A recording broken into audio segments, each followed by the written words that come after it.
संध्याकाळचा हलका वारा वाहत होता. सोनाली आपल्या नव्या घराच्या बागेत उभी होती आणि तिच्या डोक्यात विचारांचे ढग एकमेकांवर दाबून उभे होते.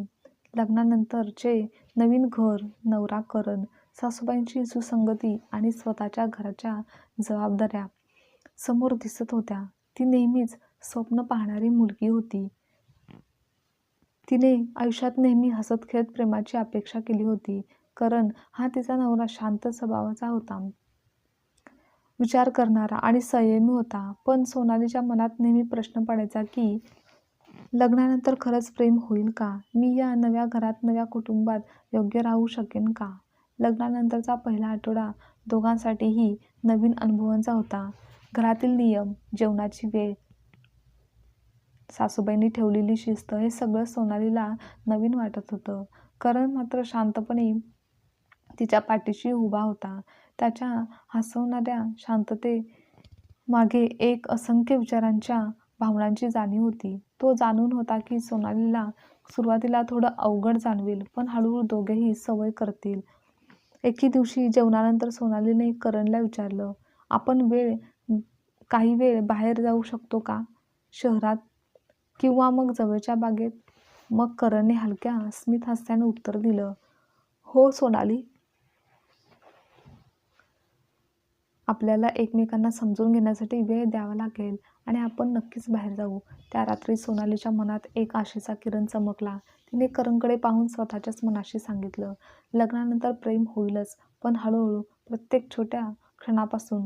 पण जर खरी परीक्षा तेव्हा सुरू झाली होती, जेव्हा सोनालीला तिच्या सासूबाईंनी ठरवलेल्या नियमांची जाणीव झाली. जेवणाची वेळ, घरातील कामाचे नियोजन आणि भावंडांची मागण्या हे सगळं सोनालीला एकदम नवीन वाटत होतं. एके दिवशी जेवणाच्या वेळी सोनालीने काही गोष्टी चुकीच्या पद्धतीने केल्या. त्यामुळे सासूबाईंनी थोडा राग दाखवला. तेव्हा सोनालीच्या मनात ताण निर्माण झाला. ती स्वतःशी विचार करत होती की माझ्याकडून चुका होत असतील, मी मनापासून प्रयत्न करते आहे, हे पुरेसे नाही का? करण तरी मला समजून घेतील का? त्या रात्री करण तिच्या खोलीत आला.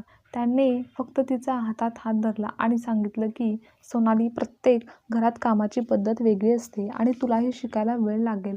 पण तू थोडं समजून घे आणि प्रेम फक्त बोलण्यात नसतं, तर ते समजूतदारपणात, सहनशीलतेत आणि प्रत्येक क्षणात असतं. मी नेहमी तुझ्यासोबत आहे. त्याच्या या शब्दांनी सोनालीच्या हृदयात एक नवीन विश्वास जागृत झाला. तिला समजलं की लग्नानंतर प्रेम हळूहळू उलगडतं. संघर्षातून आणि समजून घेण्याच्या क्षणातून आणि परिस्थितीमधून. लग्नानंतरच्या पहिल्या महिन्यात सोनाली आणि करण एकमेकांसोबत छोट्या छोट्या गोष्टीवर लक्ष केंद्रित करायला त्यांनी सुरुवात केली. सकाळचा चहा, बागेत एकत्र बसणं आणि एकमेकांच्या आवडीनिवडी जाणून घेणं. एक दिवस करणने सोनालीला अचानक बागेत बोलावलं. तिथे बसून दोघांनी बालपणीच्या आठवणी, आवडत्या पदार्थांची चर्चा आणि भविष्याच्या स्वप्नांची गोष्टी शेअर केल्या. तेव्हा सोनालीच्या डोळ्यात आनंदाचे अश्रू आले. तिला समजलं की प्रेम फक्त रोमॅन्टिक गोष्टींमध्ये नाही, तर एकमेकांना समजून घेण्यात, एकमेकांच्या सहवासात आणि छोट्या क्षणांमध्ये फुलत जातं. तर इकडे सासूबाईंनाही लक्षात आलं की सोनालीच्या प्रयत्नामुळे घरात प्रसन्नता वाढली आहे. त्या रात्री सोनालीच्या मनात एक नवा उमेद निर्माण झाली की लग्नानंतर प्रेम होईलच आणि ते हळूहळू प्रत्येक दिवस अधिक घट्ट नातं होत जाईल. आणि त्यानंतरच्या काही दिवसात सोनाली आणि करणचे नाते हळूहळू खरंच घट्ट होत चाललेलं होतं. दोघेही एकमेकांच्या सवयींशी जुळवून घेत होते. करणच्या शांत स्वभावामुळे सोनालीला वेळोवेळी आत्मविश्वास मिळत होता, तर सोनालीच्या उत्साहाने घरात गोडवा आणि ऊर्जा भरलेली होती. एके दिवशी करणने सोनालीला हसत म्हटलं, आज आपण शहरात एकत्र वेळ घालवूया. तो वेळ फक्त आपल्यासाठी असेल. त्यावेळी सोनालीच्या हृदयात आनंदाची लाट उठली. प्रेम फक्त रोमॅन्टिक गोष्टींमध्ये नाही, तर प्रत्येक क्षणात असतं. एकमेकांसोबत वेळ घालवण्यात, हसण्यात, एकमेकांना समजून घेण्यात. सोनालीला जाणवलं की लग्नानंतर प्रेम फुलण्यासाठी वेळ लागतो, पण धीर धरून, समजून आणि प्रेमाने नातं मजबूत केल्यास हे नातं अनमोल ठरतं. त्या लग्नानंतरचा दुसरा महिना सुरू झाला आणि सोनालीच्या आयुष्यात हळूहळू संकट आणि नवीन जबाबदाऱ्या उभ्या राहायला लागल्या. सुरुवातीच्या आनंदाच्या प्रवासानंतर दिवसानंतर तिला जाणवलं की लग्नानंतर प्रवास हा फक्त नवरा बायको पुरता मर्यादित नसतो, तर अनेक कर्तव्य, जबाबदाऱ्या देखील चोखपणे पार पाडावे लागतात. प्रत्येक नात्याचा मान ठेवावा लागतो. सोनालीच्या सासूबाईंना घर चालवण्याची दीर्घकालीन सवय होती. प्रत्येक गोष्ट त्यांच्यासाठी निश्चित पद्धतीने केली जावी अशी त्यांची अपेक्षा सुरुवातीला होती. सुरुवातीला सोनालीच्या प्रत्येक प्रयत्नाला हलके समाधान मिळत होते, पण लहान चुका यामुळे ताण निर्माण झाले. एके दिवशी जेव्हा सोनालीने जेवण तयार केलं, सासूबाईंनी त्यातल्या काही पदार्थाबाबत टीका केली. त्यामुळे सोनाली नाराज झाली. पण तिच्या सासऱ्यांनी तिला मुलीप्रमाणे समजून घेऊन सांगितलं की सूनबाई, प्रत्येक घराची शिस्त वेगळी असते. तुला तुझ्या सासूबाईंसोबत जुळवून घेण्यासाठी तुला वेळ लागेल आणि फक्त प्रयत्न करत राहा. ही चांगली गोष्ट आहे. त्यांच्या या शब्दांनी सोनालीला धीर आणि सहनशीलता विश्वास मिळाला. पुढच्या आठवड्यात सोनालीने करणशी खुल्या मनाने संवाद साधण्याचा निर्णय घेतला. तिने मनातल्या सर्व शंका आणि भीती त्याच्याशी शेअर केल्या. घरातील सवयी, तिच्या प्रयत्नांचं मूल्य आणि भविष्यात प्रेम टिकवण्याची तिची चिंता, जबाबदाऱ्या व्यक्त केल्या. तेव्हा तिचे बोलणे त्याने शांतपणे, पूर्णपणे ऐकून घेतले. त्याने हळूहळू समजावून सांगितलं आणि त्या रात्री जेव्हा सोनाली झोपायला गेली, तिच्या मनात एक नवीन प्रश्न, विश्वास जागृत झाला की सकाळी उठताना करण नेहमीच तिला हलकं हसत पाहायचा आणि म्हणायचा की सोनाली, तुला हसत बघणं हे मला माझ्या दिवसाची सुरुवात आनंदाने करायला भाग पाडतं. मन प्रसन्न होतं आणि हे छोटे छोटे क्षण सोनाली मनापासून जगत होती. त्याचबरोबर करणचा प्रेमळ दृष्टिकोन तिच्या हृदयाला गोडवा देत असे. ती हळूहळू समजून गेली की प्रेम हे मोठ्या घोषवाक्यामध्ये नसतं, तर छोट्या छोट्या क्षणातून उलगडत आलेलं असतं.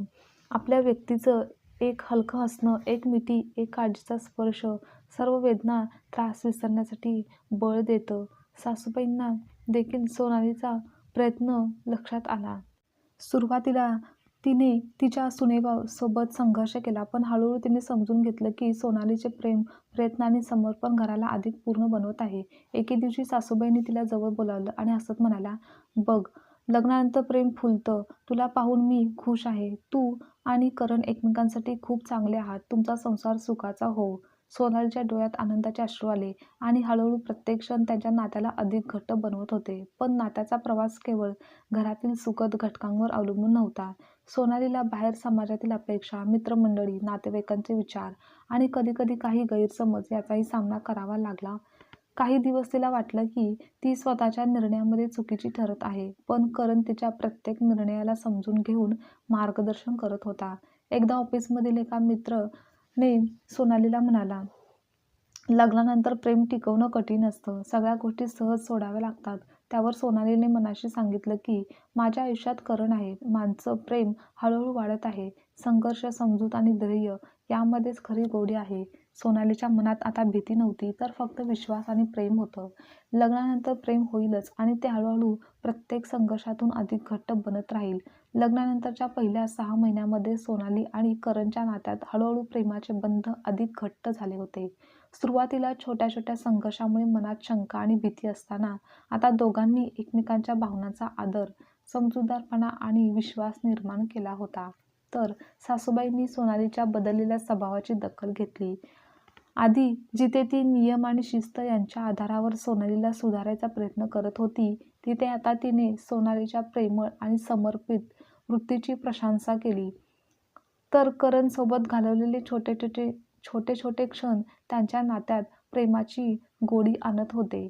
करणच्या प्रत्येक प्रेमळ स्पर्शाने, हसण्याने आणि मनोभावनेने सोनालीच्या हृदयात आनंदाची लहर निर्माण झाली आणि जीवनात बाह्य अडचणीही आल्या. करणच्या नोकरीतील ताण, कधीकधी सोनालीच्या कामातील अडचणी आणि मित्रपरिवारांचे वेगवेगळे विचार, सगळं काही नव्या संकटांची निर्मिती करायचं.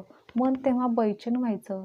तेव्हा सुरुवातीला सोनालीला वाटलं की या संकटामध्ये तिचा आत्मविश्वास कमी होईल, पण करणच्या प्रेमळ मार्गदर्शनाने तिला धीर दिला.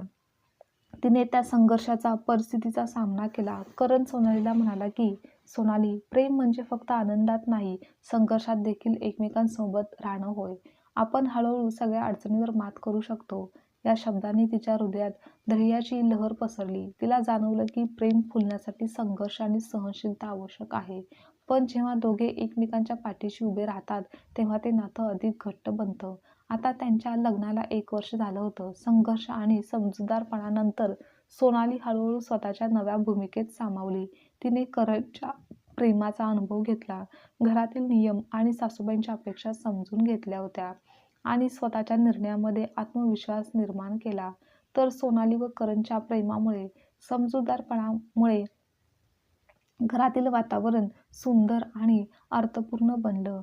सासूबाई, भाऊ आणि इतर सदस्य आनंदी होते, कारण त्यांनी पाहिलं की लग्नानंतर प्रेम फुलल्यावर सर्व कुटुंबाची गोडी वाढते, एकमेकांविषयी आदर वाढतो. एक संध्याकाळी सर्व कुटुंब एकत्र बसले आणि करणने सोनालीच्या हातात हात ठेवून हसत म्हटलं की आपलं प्रेम फुलत आहे, हे फक्त आपल्यासाठी नाही तर सगळ्या घरासाठी आनंदाचं कारण आहे. तर सोनालीने आपल्या मनात पुन्हा एकदा ठरवलं की लग्नानंतर खरं प्रेम हळूहळू आणि सातत्याने फुलतं. आता ते दोघेही जीवनातील प्रत्येक क्षणाचा आनंद घेत होते. प्रेमाची खरी गोडी संघर्षातून निर्माण होणारी घट्ट बांधणी आणि एकमेकांवरील विश्वास, या सर्वांनी त्यांचं नातं सुंदर, स्थिर आणि अनमोल बनवलं होतं. सोनालीच्या मनात आता भीती नव्हती, फक्त प्रेम आनंद होता. तिने करणकडे पाहिलं आणि हसून म्हणाली, "हो, मी हे आता खरंच अनुभवत आहे. लग्नानंतरचा हा प्रवास मी मनापासून जगत आहे." करणने तिला मिठीत घेतलं आणि उत्तर दिलं, "हो सोनाली, आणि प्रेम हे कधीच थांबणार नाही. जीवनातील प्रत्येक क्षणात आपलं प्रेम असंच वाढत राहील." आजची कथा तुम्हाला आवडल्यास लाईक, शेअर, कमेंट करा आणि चॅनलवर नवीन असाल तर चॅनलला सबस्क्राईबसुद्धा नक्की करा.